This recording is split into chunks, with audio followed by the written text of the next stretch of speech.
Good morning student.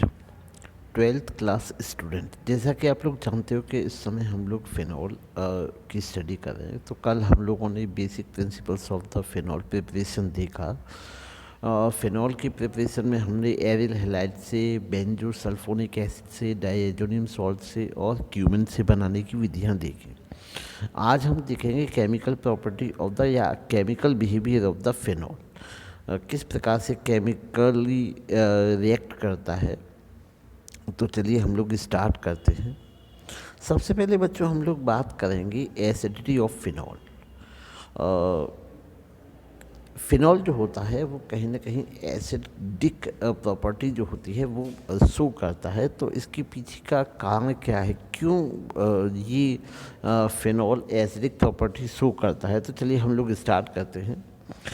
Acidity of the phenol. The acidity of phenol is due to ability to lose hydrogen ion to form phenoxide ion.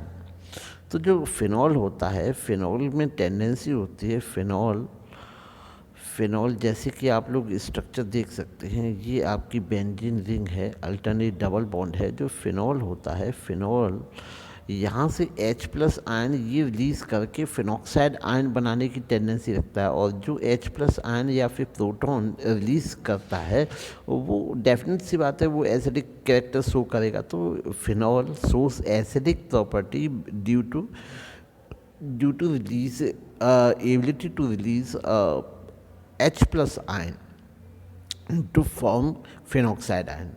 In the phenol, molecules sp3 hybridized.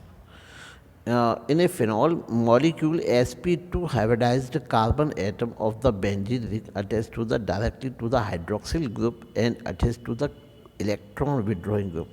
जैसा कि हम लोग जानते हैं कि जो phenol की जो स्ट्रक्चर है, जैसे ये फिनॉल है, फिनॉल में जो बेंजीन रिंग का जो कार्बन है, ये कार्बन जो होता है वो सीधे आपके हाइड्रोक्सिल ग्रुप से अटैच होता है। और हाइड्रोक्सिल ग्रुप में हम लोग जानते हैं कि दो आपके लोन पेयर होते हैं, अर्थात हम कह सकते हैं कि यहाँ एक प्रकार से ये इलेक्ट्रॉन विड्रॉइंग ग्रुप होता है। तो और ये इसकी अगर हम हाइब्रिडाइजेशन स्टेट की बात करें तो sp2 हाइब्रिडाइज्ड होता है, इसका जो कार्बन होता है वो तो this sp2 hybridized carbon atom of benzene ring attached to directly to the hydroxyl group has higher electronegative in comparison to the hydroxyl group. तो sp2 हाइब्रिडाइज्ड कार्बन जो एटम होता है बेंजीन रिंग का, वो सीधे हाइड्रोक्सिल ग्रुप से जुड़ा हुआ होता है। Hydroxyl group has higher electronegativity in comparison to hydroxyl group. तो जो हाइड्रोक्सिल ग्रुप होता है, हाइड्रोक्सिल ग्रुप जो डायरेक्टली अटैच होता है, उसकी इलेक्ट्रोनेगेटिविटी कंपेरेटिवली ज़्यादा होती है due to the higher electronegativity of the carbon atom in comparison to the hydroxyl group is attached. तो कार्बन की इलेक्ट्रोनेगेटिविटी हाइड्रोक्सिल ग्रुप से ज़्यादा होने के कारण जो electron density decrease in the oxygen atom, तो यहाँ से जो इलेक्ट्रॉन की जो डेंसिटी होती है, अब यहाँ पर जो आपका कह सकते हैं हम लोग बताएं अगर, तो यहाँ का जो कार्बन है, कार्बन हाइड्रोक्सिल ग्रुप की अपेक्षा ज़्यादा इलेक्ट्रोनेगेटिव होता है यहाँ पर, तो sp2 हाइब्रिडाइज्ड होने के कारण। तो यहाँ पर ये जो इलेक्ट्रॉन की जो डेंसिटी होती है, इलेक्ट्रॉन की जो डेंसिटी होती है वो ऑक्सीजन से चलकर वो कार्बन की तरफ शिफ्ट होने लगती है। कार्बन की तरफ ऑक्सीजन, ये लोन पेयर जो है, इलेक्ट्रॉन की जो डेंसिटी होती है वो कार्बन की तरफ शिफ्ट होने लगती है। और यहाँ पे हम लोग देख सकते हैं कि ये एक लोन पेयर इधर शिफ्ट हो जाता है, यहाँ पे आपका पॉजिटिव चार्ज आ गया, यहाँ पे आपका ये डबल, क्योंकि आपकी बेंजीन रिंग में रेजोनेंस होता है। तो रेजोनेंस के कारण ये जो नेगेटिव चार्ज होता है वो पूरी रिंग में रोटेट करता है। तो हम लोग यहाँ पे देख सकते हैं, यहाँ पे आया, यहाँ पे नेगेटिव चार्ज आ गया, यहाँ पे नेगेटिव चार्ज आने के बाद में फिर यहाँ से शिफ्ट होगा, यहाँ से शिफ्ट होने के बाद में ये यहाँ पर जाता है। तो इस प्रकार से यहाँ के बाद में फिर यहाँ पर पहुँच जाता है। तो इस प्रकार से हम लोग देख सकते हैं कि जो नेगेटिव चार्ज होता है वो पूरी बेंजीन रिंग में शिफ्ट करता रहता है, रोटेट करता रहता है। Due to the higher electronegativity of carbon atom in comparison to hydroxyl group attached to the density in the increasing of atom, decrease in the electron density in increase the polarity of OH bond. तो जैसे ही आपकी oxygen की electronegative electron density decrease होती है, यहाँ पर O और H की पोलैरिटी बढ़ जाती है, और जिसके कारण यहाँ पे आयनाइजेशन स्टेबलाइज हो जाता है या आयनाइजेशन इंक्रीज हो जाता है। Third the phenoxide is form, और तो इस प्रकार से फिनॉक्साइड बनता है।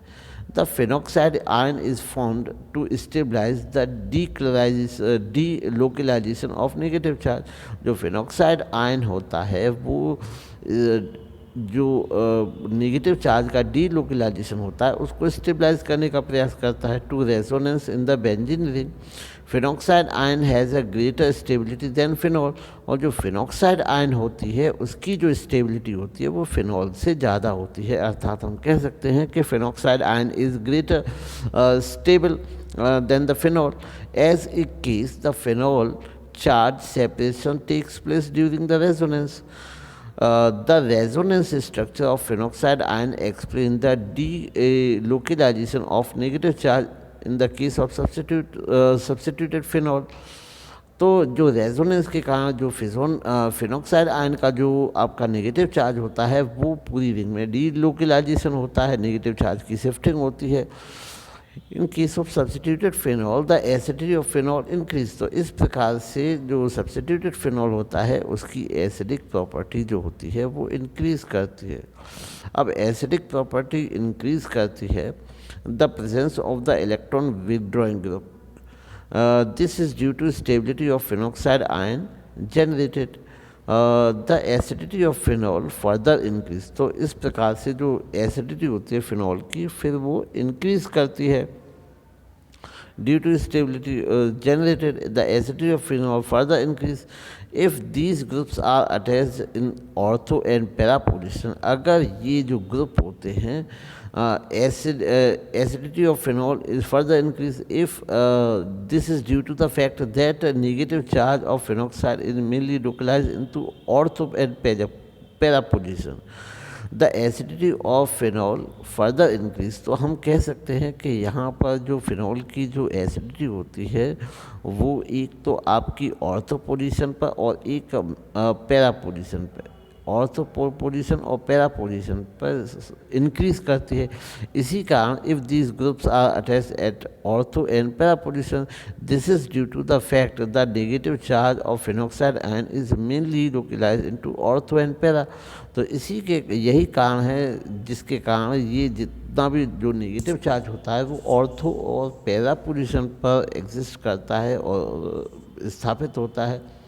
Attached benzene ring.